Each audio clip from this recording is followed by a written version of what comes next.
ऐसा अंतर्राष्ट्रीय ख्याति प्राप्त मानव जो गुरु प्रेरणा से पिछले 20 वर्षों से वानप्रस्थ जीवन जीते हुए 24 घंटे मानवता की सेवा में संलग्न है। एक ऐसा मानव जो अभी राष्ट्रीय, अंतर्राष्ट्रीय टीवी चैनलों पर 7,500 एपिसोड के माध्यम से सनातन सत्य, आत्मविज्ञान एवं पुनरुत्थान व्यवहार एवं निश्चय जगत के जीवनोपयोगी विषयों पर हृदय स्पर्शी प्रवचन कर चुका है। उस मानव का नाम है महात्मा उपासक प्रोफेसर डॉक्टर सोहन राज तातेड़। प्रोफेसर तातेड़ द्वारा योग, दर्शन, शिक्षा विषयों पर रचित पीएचडी स्तर के 250 शोध ग्रंथ भारत के 100 प्रतिष्ठित विश्वविद्यालयों में शोधार्थी पढ़ रहे हैं तथा वे सभी शोध ग्रंथ वहां की सेंट्रल लाइब्रेरियों में उपलब्ध हैं। महात्मा सोहन राज ने अभी तक हजारों स्कूलों, कॉलेजों, विश्वविद्यालयों एवं संस्थाओं में सेमिनार, वर्कशॉप, कैंप लगाकर लाखों विद्यार्थियों को योग, दर्शन, शिक्षा का प्रशिक्षण देकर उन्हें सुसंस्कारित किया। डॉक्टर तातेड़ ने भारतीय संस्कृति उत्थान के 4,000 से अधिक समसामयिक विषयों पर आर्टिकल लिखकर ऑनलाइन जर्नल, पत्रिकाओं, वेबसाइट्स पर प्रकाशित किया, जिसका उपयोग लाखों पाठक कर रहे हैं। उपासक तातेड़ के 5,000 से अधिक आज का सुविचार, आज का शुभ संदेश, आज का मंगल भावना योग आदि चिंतन websites, Twitter, blogger, Facebook, YouTube माध्यमों से लाखों लोग अपना जीवन निर्माण कर रहे हैं। मानवता के मसीहा ऐसे महामानव महात्मा सोहन राज तातेड़ के प्रोफाइल को अभी तक विश्व के 20 लाख दर्शक यूट्यूब पर, 12 लाख गूगल पर एवं लाखों दर्शक फेसबुक, ब्लॉगर, ट्विटर और इंस्टाग्राम पर देख चुके हैं।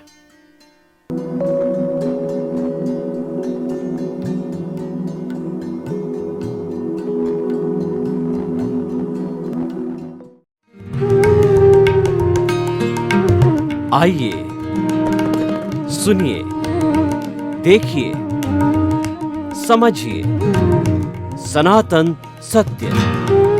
जैसी दृष्टि वैसी सृष्टि, दृष्टि विज्ञान, कुदरत, कुदरती रचना एवं कुदरत के कानून से शाश्वत सुख की प्राप्ति। जोधपुर के परम पूज्य महात्मा उपासक प्रोफेसर डॉक्टर सोहन राज तातेड़ के निर्देशन में सनातन सत्य, जैसी दृष्टि वैसी सृष्टि, दृष्टि विज्ञान।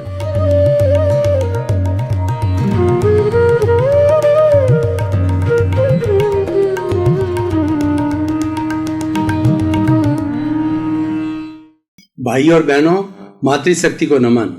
स्टूडियो में आपका हार्दिक स्वागत है, अभिनंदन है, सत्कार है।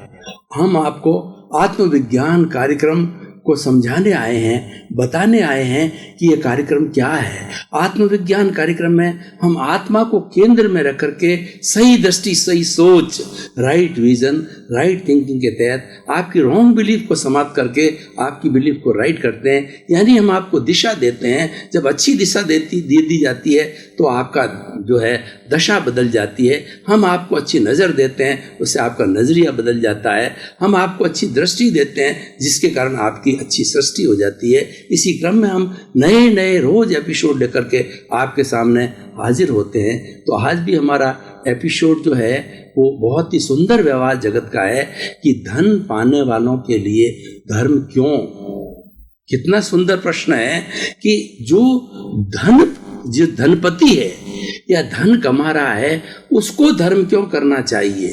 और प्राय होता क्या है कि व्यक्ति जब अच्छी स्थिति में आ जाता है तब वो धर्म को भूल जाता है। यानी आदमी कि अंदर जब लोभ की प्रवृत्ति आ जाती है, तब वो जब लाभ होता है तो लोभ की प्रवृत्ति आ जाती है, और ये लोभ की प्रवृत्ति जो है ये हमको धर्म से च्युत कर देती है। लेकिन हम बताना चाहते हैं व्यक्ति को कि जो आपको धन मिल रहा है, यानी जो सुख सुविधाएं जितनी भी मिल रही है, वो मिलती कैसे है? वो पुण्योदय से मिलती है। पुण्य एक ऐसी चीज है, न तो कोई बाजार में बिकता है, न पैदा किया जा सकता है, न खरीदा किया जा सकता है। ये पुण्य केवल धार्मिक क्रिया, केवल और केवल धार्मिक क्रिया के साथ में होता है, बाई प्रोडक्ट के रूप के अंदर होता है। जैसे हम गेहूं की खेती करते हैं तो हम खेती गेहूं की करते हैं, लेकिन जब हमारा गेहूं पक जाता है, उसके साथ ऊपर का जो छिलका है, खाकला है, वो अलग कर दिया जाता है, और वो हमको बिना चाहे हुए भी मिल जाता है, क्योंकि बिना खाकले के जो है वो गेहूं की खेती होती नहीं है। तो इसीलिए हमारा जो मुख्य उद्देश्य धर्म करने का अर्थ होता है कि हमें निर्जरा करनी है। भगवान ने 2 तरह के धर्म बताए, एक तो संवर और दूसरा निर्जरा। संवर धर्म का अर्थ ये होता है कि जो हमारे कर्मों के आने का द्वार है, जिसको आश्रव कहते हैं, पुण्य और पाप के जो परमाणुओं को आने का द्वार है, उस द्वार को जब हम बंद कर देते हैं तो बंद करने पर वो संवर हो जाता है। संवर का मतलब प्रत्याख्यान। हम ऐसा संकल्प करते हैं कि हम किसी को दोष नहीं देंगे, किसी को दोषित नहीं देखेंगे, और किसी को कष्ट नहीं देंगे, किसी को दुख नहीं देंगे। प्राप्त मन वचन का ऐसे जगत के किसी भी जीव को किंचित मात्र भी दुख न हो। ये मेरे भीतर विराजमान शुद्ध आत्मा भगवान मुझे ऐसी जागृति दो, मुझे जो है ऐसी शक्ति दो कि मैं किसी के साथ में कोई बुरा व्यवहार नहीं करूं, उसको दुखी नहीं बनाऊं। ये सबसे बड़ा प्रत्याख्यान होता है। और हम प्रत्याख्यान और भी चीज़ों का कर सकते हैं, वो कि द्रव्य पक्ष जो है प्रत्याख्यान कहा जाता है, लेकिन वास्तव के अंदर सबसे ऊंचा प्रत्याख्यान ये है कि प्राणी मात्र के प्रति बुरा न सोचा जाए, उसको आत्मतुल्यवत समझा जाए। जैसी मेरी आत्मा है उसी तरह की 84 लाख योनियों की सभी की आत्मा होती है। और क्यों कि सभी आत्माओं के अंदर कोई भिन्नता नहीं है। यही सनातन सत्य है, यही कुदरत का कानून है कि हमारी शुद्ध आत्मा के अंदर किसी तरह का फर्क नहीं है, चाहे वो राम की हो, चाहे कृष्ण की हो, चाहे आपकी हो, चाहे मेरी हो, चाहे कीड़े की हो, मकोड़े की हो, और चाहे ऊंट की हो, भैंस की हो, बैल की हो, सभी की जो भीतर आत्मा है, शुद्ध आत्मा, उसमें फर्क नहीं है।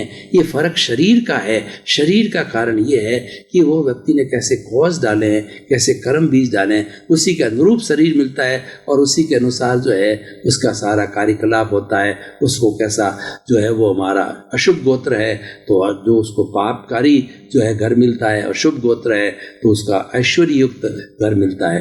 तो अब प्रश्न ये है कि जो धन कमाने वाले हैं उनको धर्म क्यों करना चाहिए? देखिए कि धन बिना धर्म के नहीं मिलता है। धन तो बाई प्रोडक्ट के रूप में मिलता है। धन का मतलब है आपका जो है 5 इंद्रियों का सुख है, ऐश्वर्य है, ये एक धर्म का बाई प्रोडक्ट है। जितना जितना पुण्य है, जितना जितना शुभ भाव है, वो सब धर्म का बाई प्रोडक्ट है। हम पुण्य भाव के लिए या शुभ भाव के लिए जो है धर्म नहीं करते, हम तो निर्जरा के लिए धर्म करते हैं कि किसी तरीके से मेरी आत्मा के साथ जो है कर्म पुद्गल जुड़े हुए हैं, उनकी ज़्यादा से ज़्यादा तेज गति से निर्जरा हो, और तेज गति से वो डिसोशिएट होकर के और आत्मा से अलग होकर के आत्मा को स्वतंत्र करें और आत्मा को सिद्ध बुद्ध मुक्त बनावें। परंतु वो कर्मों के कारण जो है उसको सारा भुगतान मिलता है, उसको मन वचन काया रूपीय शरीर मिलता है, और उसी के अनुरूप सारा कार्य होता है। तो अब भाइयों, जब हमने ये प्रश्न खड़ा किया कि धन कमाने वालों के लिए धर्म क्यों है, तो उनके लिए ज़्यादा जरूरी है, क्योंकि ये जो है धन को जो है वापस बनाए रखना, उसके अस्तित्व को बनाए रखना। लक्ष्मी आना आसान है, लेकिन लक्ष्मी को टिकाए रखना बहुत कठिन काम है। लक्ष्मी को टिकाए रखने के लिए व्यक्ति के अंदर जो है वो गुण होना चाहिए। कैसा गुण होना चाहिए? वो त्याग की वृत्ति होना चाहिए, वो दान पूर्णशाली होना चाहिए। तो त्याग की वृत्ति पैदा करना और जो है दान की वृत्ति पैदा करना, ये जो है धर्म के द्वारा ही संभव है। जब हम धर्म करते हैं तो हमारे विचारों की शुद्धि होती है, और विचारों की शुद्धि होने के कारण जो अपने निज स्वरूप को जानने लग जाते हैं, और उसके साथ साथ के अंदर जो है हमें पुण्योदय होता है। पुण्योदय का अर्जन होता है और पुण्योदय का फिर उदय आता है, तो पुण्योदय का जो उदय के रूप के अंदर सुख सुविधा मिलती, प्रारब्ध जब आता है तो जो हमें सारी ये सुख सुविधा मिलती है। तो हम ये कहना चाहते हैं कि धर्म करने वालों को जो है वो धन कमाने वालों को और धर्म की ज़्यादा आवश्यकता होती है, उसको टिकाए रखने के लिए, उसका सदुपयोग करने के लिए और उसके साथ साथ में निरंतर सुख की प्राप्ति करने के लिए। तो सारा जो है हम ये देखें धन और धर्म, वैसे तो धर्म से धन नहीं मिलता, ये तो इनडायरेक्ट रूप से मिलता है। डायरेक्ट और इनडायरेक्ट की बात है कि ऐसा नहीं है कि आपने धर्म कर दिया और आपको जो है वो लाखों रुपए तुरंत जो है बेनिफिट के रूप में मिल गए, लेकिन अप्रत्यक्ष रूप से वो मिलते हैं जब वो धर्म की प्रवृत्ति का जो पुण्योदय साथ साथ में शुभ के साथ में पुण्योदय, शुभ प्रवृत्ति के साथ में पुण्योदय भी होता है, तो पुण्योदय है वो इनडायरेक्ट रूप में धन प्रदान करता है। तो कुल मिलाकर के भाई और बहनों हम ये बताना चाहते हैं कि धर्म एक संजीवनी है, धर्म एक अमृत है, धर्म जो है वो हमारी जो है कामधेनु है, नंदनवन है, चिंतामणि रत्न है और उसके साथ में पारसमणि है। ये जहाँ पर रहेगा, धर्म अगर व्यक्ति में रहता है तो व्यक्ति धार्मिक होता है, उसका चाल चलन अच्छा बनता है, उसका स्वभाव अच्छा रहता है, और अगर धर्म समाज के बीच में होता है तो वो नैतिकता का समाज होता है, उसमें अनैतिकता नहीं होगी। Honest is the best policy का लोग ज़्यादा से ज़्यादा पालन करेंगे और उसके साथ साथ के अंदर कोई किसी का शोषण नहीं करेगा, किसी को अन्याय नहीं देगा और किसी के प्रति दुख की भावना पैदा नहीं करेगा। धर्म की क्रिया करने वाला व्यक्ति सीधा सीधा सोचने लग जाता है कि मैं सुख चाहता हूँ तो दूसरों को दुख कैसे दूँ। ये विचारों का परिवर्तन जो आता है धर्म के द्वारा आता है, क्योंकि धर्म है वो गुणों की खान होता है, धर्म गुण से जुड़ा होता है और पाप है वो अवगुण से जुड़ा होता है। धर्म जब उदय में आता है तब पुण्य का उदय होता है, भाग्योदय होता है और व्यक्ति तरक्की की ओर चला जाता है। और उसी तरह से जब पापोदय होता है, अधर्म होता है, तो व्यक्ति जो है बुरे कार्यों में, अनैतिक कार्यों में, मिलावट के कार्य में, हिंसा के अंदर, आतंकवाद के अंदर, स्लॉटर हाउस वगैरह ऐसी घृणित कार्यों के अंदर वो लग जाता है। इसलिए धर्म के साथ हमेशा रहना चाहिए, धर्म करना चाहिए, धर्म करवाना चाहिए और धर्म का अनुमोदन करना चाहिए। तीनों में ही धर्म होता है।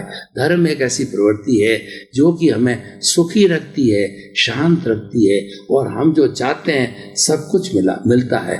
और सबसे बड़ी बात है कि धर्म करने से हमारा वर्तमान सुधरता है। हमारा वर्तमान जब सुधर जाता है तो निश्चित रूप से हमारा भविष्य अच्छा होगा, क्योंकि धार्मिक क्रिया के साथ साथ में हमारा जो निर्जरा तो चालू होती है, पुण्योदय होता है, पुण्योदय से जो है हमें सारी सुख सुविधा मिलती है। तो इसीलिए भाई और बहनों हम निष्कर्ष की भाषा में कहना चाहते हैं कि धर्म जो है धनी बनने के लिए धर्म करना चाहिए, टिकाए रखने के लिए, यानी हमारे साथ में फिर से जो है वो लक्ष्मी की अंतराय टूटे तो वह भी धार्मिक क्रिया से टूटती है। तो कुल मिलाकर के हम आपको निष्कर्ष के तौर पर ये बताना चाहते हैं कि धार्मिक बनना एक अच्छी प्रवृत्ति है, धर्म की ओर जाना एक अच्छा कार्य है और इस प्रवृत्ति को पूरा करने के लिए हम बचपन से ही बच्चों को संस्कार देते हैं कि तुम ज्ञानशाला जाओ, तुम स्वाध्याय करो, तुम धार्मिक पुस्तकों का पठन करो और आत्मविद्या के बारे में जानो। दुनिया के अंदर आज हजारों सैकड़ों तरह की विद्या हैं, इतना जो है हमारा विज्ञान का आविष्कार हो गया कि हर एक चीज़ की अलग अलग जो है विद्या हमारे पास है, लेकिन जो हमारी धर्म की विद्या है, जो आत्मा की विद्या है वो सबसे बड़ी विद्या है।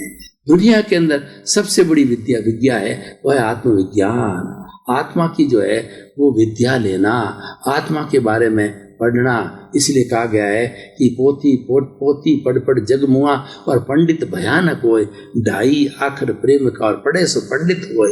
ये प्रेम के जो ढाई अक्षर है वो हमें धर्म के द्वारा मिलता है। धर्म हमें भाईचारा सिखाता है, धर्म हमें एक दूसरे का जो है वो आदर करना सिखाता है, धर्म सर्व धर्म संभाव सिखाता है। इसीलिए जो है ये मानवीय गुण हैं वहाँ धर्म में प्रकट होते हैं। और जहाँ पर धर्म की जागृति होती है वहाँ पर शांति होती है, चाहे वो व्यक्तिगत रूप से हो, चाहे समूह रूप में हो, चाहे जो समाज के रूप में हो। धर्म अपने आप में जो है वो बहुत बड़ा परिवर्तन लाता है, अच्छाई की ओर ला जाता है। हम देखिए कि कुछ जो है हमारा कुछ उदाहरण के तौर पर आपको बताना चाहते हैं कि जिस समाज के अंदर धार्मिक क्रियाएं अच्छी होती है, लोग मंदिर जाते हैं, मंदिरों में पूजा करते हैं और अपने घर जो है धार्मिक तरह की प्रक्रिया, सुंदर पाठ है, सामायिक है या नवकार मंत्र का जाप है, मंत्रों का उच्चारण है, ऐसा लोग करवाते हैं तो उस व्यक्ति का जो है एक मापदंड बन जाता है कि अच्छा व्यक्ति है और ये जो है विश्वास करने योग्य है, ये हमारे साथ धोखाधड़ी नहीं करेगा। जब व्यक्ति की इमेज अच्छाई की तरफ बनती है, वो धर्म के द्वारा बनती है, तो लोग उसके साथ बात करना चाहेंगे, लोग उसके साथ धंधा करना चाहेंगे, लोग उसके साथ व्यवहार जोड़ना चाहेंगे। तो हम ये कहना चाहते हैं कि धर्म जो है वो हर एक के लिए आवश्यक है और धनवान लोगों के लिए बहुत ज़्यादा आवश्यक है। इसीलिए हमें धर्म करते रहना चाहिए। और धार्मिक क्रियाएं कैसे होती है? देखिए, धर्म के तो जो 12 भेद किए गए हैं, अनशन, उनोदरी, भिक्षाचरी, रस परित्याग, काय क्लेश और प्रतिशलिनता, ये बाह्य भेद है हमारे धर्म के, हमारे निर्जरा के, हमारे तप के, और भीतरी है प्रायश्चित, विनय, वैया, व्रत, स्वाध्याय, ध्यान और व्युत्सर्ग है। हम जितना जितना स्वाध्याय करेंगे, स्वाध्याय किसका? स्वयं का अध्ययन करना कि मैं कौन हूँ, मैं कहाँ से आया हूँ और मुझे कहाँ जाना है। ये खुद को जो प्राप्ति का जो हमें सूत्र मिलता है वह बहुत बड़ा सूत्र होता है और उससे हमें बहुत बड़ा लाभ होता है। जब व्यक्ति खुद की पहचान के अंदर लग जाता है तो व्यक्ति दूसरों के दोष देखना छोड़ देता है, दूसरों के गुण देखता है और निर्दोष दर्शन में चला जाता है। सेल्फ रियलाइजेशन का अर्थ ये हो गया कि आप स्वयं के दोषों को देखो और उन दोषों को धो। जितने जितने उन दोषों को धोआ जाएगा वह सबसे बड़ी धार्मिक प्रवृत्ति, धार्मिक क्रिया के द्वारा ही धोया जाएगा। और जब दोष धुलाई की होगी तो उसकी बहुत बड़ी निर्जरा होगी और उस निर्जरा के माध्यम से हमारी आत्मा पवित्र होगी। आत्मा को पवित्र करने के लिए प्रायश्चित है, विनय है, भैया व्रत है, स्वाध्याय है और व्युत्सर्ग है। ये बहुत ही सुंदर साधन है और ऊंचे दर्जे के साधन हैं। हमारे जो मनुष्य के अंदर 3 तरह की प्रवृत्तियां होती है। एक मनुष्य सामान्य बुद्धि का होता है, एक मनुष्य मध्यम बुद्धि का होता है, एक मनुष्य होता है वो तीव्र बुद्धि का होता है। तो जो हमारे अनशन, उनोदरी, भिक्षाचरी, ये बाह्य व्रत होता है वो सामान्य और मध्यम वर्ग, मध्यम बुद्धि वाले लोगों के लिए होता है। और जो व्यक्ति जो है बहुत तेज बुद्धि का है, यानी वो साधु सन्यासी है, मुमुक्षु है, मुमुक्षु का अर्थ होता है मोक्ष का अभिलाषी है। मोक्ष की अभिलाषा जो है वो करने वाला मुमुक्षु कहलाता है, यानी वो चिंतन करता है कि मुझे छूटना है और मुझे जो है वो सिद्ध बुद्ध मुक्त बनना है, मुझे मोक्ष के जो है की तरफ जाना है। उसके लिए वो धर्म की प्राप्ति के अंदर लग जाता है और धर्म एक ऐसा साधन है जो हमें मुक्ति कराता है। इसीलिए जो है धर्म हर व्यक्ति के लिए जरूरी है, चाहे धनवान हो चाहे गरीब हो। वो गरीब क्यों बना? क्योंकि उसने पापों का संचय किया, इसलिए वो गरीब बना। तो अब उसको जब ये चिंतन मिल गया कि मेरे इस पापोदय के कारण ही मेरी गरीबी है, तो उस पापोदय को धोने के लिए, पापोदय को हटाने के लिए जो उसे धार्मिक क्रिया में लग जाना चाहिए। और जितनी जितनी धार्मिक क्रिया करता रहेगा उतनी उतनी शुद्धि होती रहेगी। हम आपको बताना चाहते हैं कुछ ऐसे कर्म होते हैं जो निकाचित होते हैं, बहुत बड़ी वेदना देने वाले होते हैं। जैसे कैंसर का एक मरीज है, तो कैंसर का मरीज देखिए कि अगर उसके पास ज्ञान नहीं है और वो धर्म को नहीं समझता है तो मात्र वो आत्म ध्यान करता रहेगा, उसी में रोता रोता जो है वो दुख की अनुभूति करता रहेगा। लेकिन उसके विरुद्ध हम देखें कि एक व्यक्ति ज्ञान लिया हुआ होता है तो वह व्यक्ति क्या है, उसके पास में भेद ज्ञान होता है, उसके पास में आत्मविज्ञान होता है, उसके पास में सही दृष्टि, सही सोच होती है, तो वह उसको पर अप्लाई करता है। तो अप्लाई करने से वो दुख में भी सुख की अनुभूति करता है। ये सब धर्म के द्वारा होता है। दुख में से सुख की अनुभूति करना, धर्म एक प्रयोगशाला है। ये हमारे भीतर चलने वाली प्रयोगशाला है। और ये धर्म जो है हमारे व्यवहार को शुद्ध करने के लिए भी आता है और उसके साथ साथ में निश्चय को भी शुद्ध किया जाता है, क्योंकि व्यवहार शुद्धि बिना निश्चित शुद्धि नहीं है। और ये जो हमारे पास व्यवहार आया है ये पूर्व जन्म के अंदर हमें किए गए कॉजेज जैसे डाले हैं, जैसी जैसी हमने प्रतिष्ठा की है, जैसी कैसे हमें भाव रखे हैं उन भाव के अनुरूप रखे हैं। अगर हमारे पूर्व जन्म के जो भाव शुद्ध है तो हमें जो है इस जन्म के अंदर भी शुद्धता मिलेगी, हमारे नए कर्मों का बंधन नहीं होगा और हमारा जो है भाव नहीं बिगड़ेगा। और भाव नहीं बिगाड़ना ये धार्मिक प्रवृत्ति है। भाव न बिगड़े इसका चिंतन कब आता है? जब व्यक्ति धर्म की ओर जाता है, धर्म की ओर प्रवृत्त होता है। इसीलिए हमारे धार्मिक ग्रंथों को देखिए कि उसके केंद्र के अंदर धर्म है, उसके केंद्र में आत्मा है। आत्मा धर्म से जुड़ा हुआ है, कर्म से जुड़ा हुआ होता है।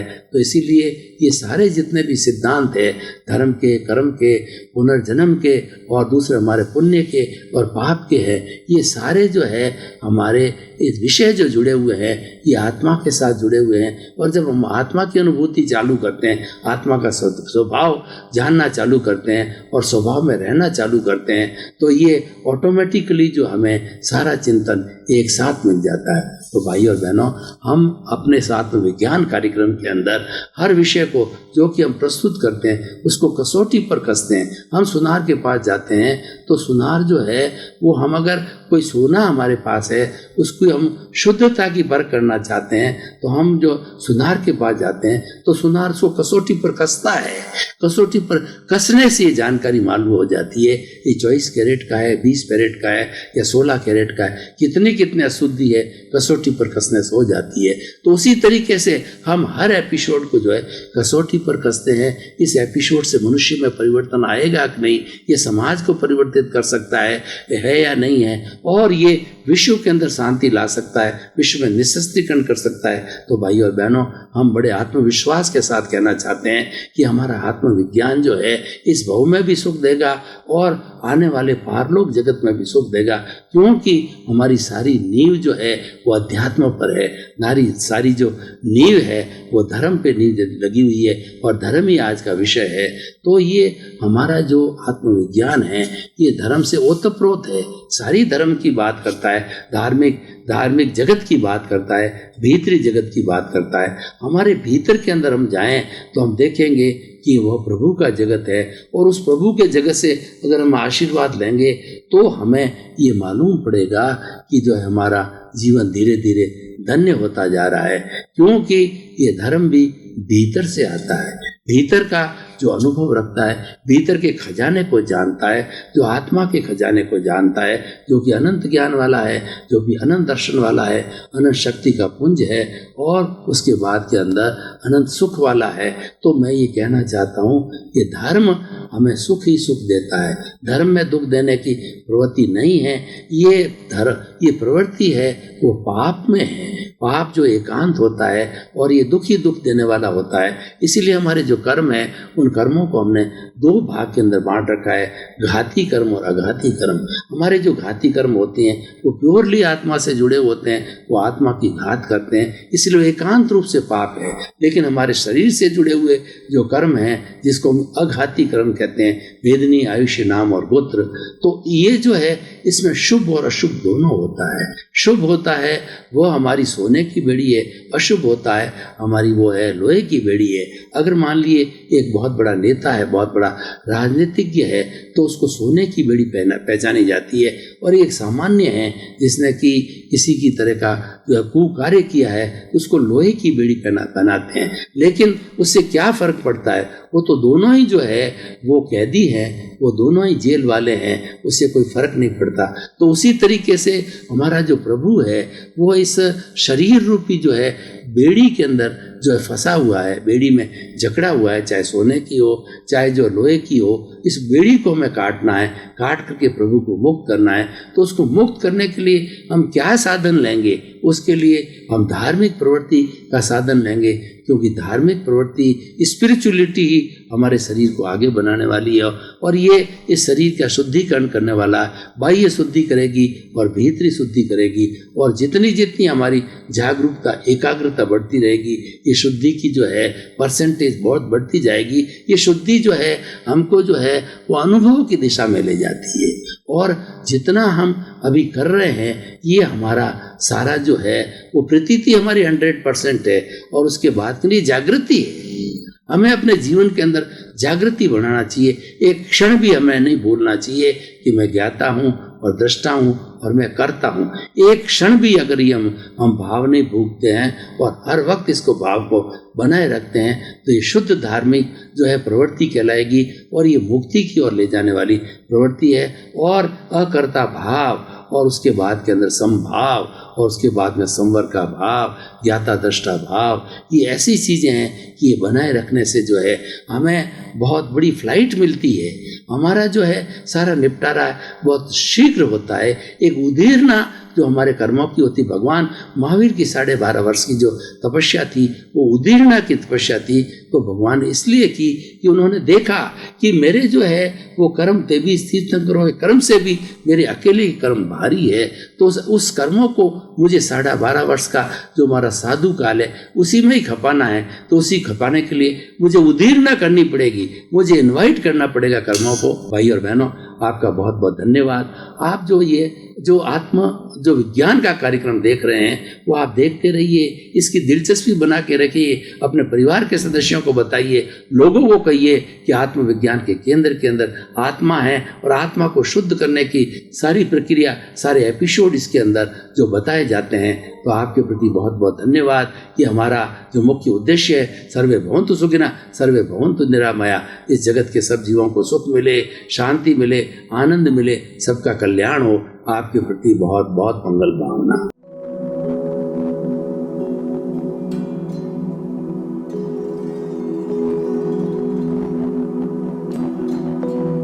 एक ऐसा अंतर्राष्ट्रीय ख्याति प्राप्त मानव जो गुरु प्रेरणा से पिछले 20 वर्षों से वानप्रस्थ जीवन जीते हुए 24 घंटे मानवता की सेवा में संलग्न है। एक ऐसा मानव जो अभी राष्ट्रीय, अंतर्राष्ट्रीय टीवी चैनलों पर 7,500 एपिसोड के माध्यम से सनातन सत्य, आत्मविज्ञान एवं पुनरुत्थान, व्यवहार एवं निश्चय जगत के जीवनोपयोगी विषयों पर हृदय स्पर्शी प्रवचन कर चुका है। उस मानव का नाम है महात्मा उपासक प्रोफेसर डॉक्टर सोहन राज तातेड़। प्रोफेसर तातेड़ द्वारा योग, दर्शन, शिक्षा विषयों पर रचित पीएचडी स्तर के 250 शोध ग्रंथ भारत के 100 प्रतिष्ठित विश्वविद्यालयों में शोधार्थी पढ़ रहे हैं तथा वे सभी शोध ग्रंथ वहां की सेंट्रल लाइब्रेरियों में उपलब्ध हैं। महात्मा सोहन राज ने अभी तक हजारों स्कूलों, कॉलेजों, विश्वविद्यालयों एवं संस्थाओं में सेमिनार, वर्कशॉप, कैंप लगाकर लाखों विद्यार्थियों को योग, दर्शन, शिक्षा का प्रशिक्षण देकर उन्हें सुसंस्कारित किया। डॉक्टर तातेड़ ने भारतीय संस्कृति उत्थान के 4000 से अधिक समसामयिक विषयों पर आर्टिकल लिखकर ऑनलाइन जर्नल, पत्रिकाओं, वेबसाइट्स पर प्रकाशित किया, जिसका उपयोग लाखों पाठक कर रहे हैं। उपासक तातेड़ के 5000 से अधिक आज का सुविचार, आज का शुभ संदेश, आज का मंगल भावना योग आदि चिंतन websites, Twitter, blogger, Facebook, YouTube माध्यमों से लाखों लोग अपना जीवन निर्माण कर रहे हैं।